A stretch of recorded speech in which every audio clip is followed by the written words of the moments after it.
Britney Spears might have been an industry plant. I never thought I would say something like that. As someone who has listened to Britney Spears from like literally her debut album, I remember her from the Mickey Mouse Club, listened to her music throughout the years, I've seen her in concert. I never thought I would say something like this, but after having read her book, I realized Britney and her mental stability is probably skewing some of the stories in her book, so I have to give that a little bit of leeway. But after reading her book and also comparing it to like a ton of articles that I have read interviewing Christina Aguilera, her talking about the time period between the Mickey Mouse Club and when her debut album came out, and also having read Jessica Simpson's book and the way she talked about the time period between, now she didn't get on the Mickey Mouse Club, but she auditioned for it and was rejected, between that time period and then when she released her album, comparing it to the way Britney talks about that time period in her life. It's interesting how people have always painted it, at least from the outside, as,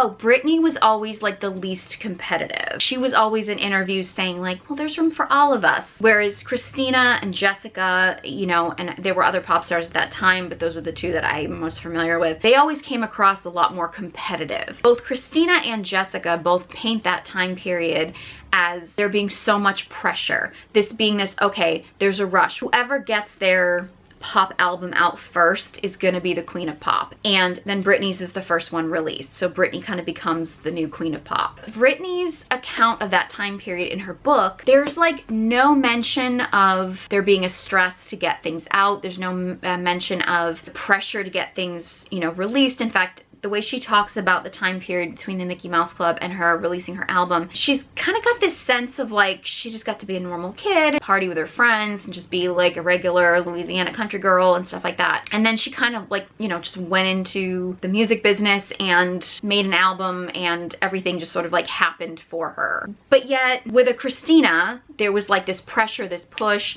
With Jessica, there was a pressure and push, but there was also a pressure and push for Jessica to sexualize herself more, even though, you know, she came from a more religious background. So there was that push to, oh, we have to show more stomach, we have to, you know, get you dance moves, which wasn't her strong point, right? Because they knew they were competing with Britney. Now, it's possible that Britney's people, they selected Britney and they had this whole pop album coming, and then the other record labels and things like that, like they could sense this was happening, so they were scrambling, so they grabbed a Christina, they grabbed a Jessica, and they were like, oh, let's get this going. But I kind of wonder if that wasn't strategic.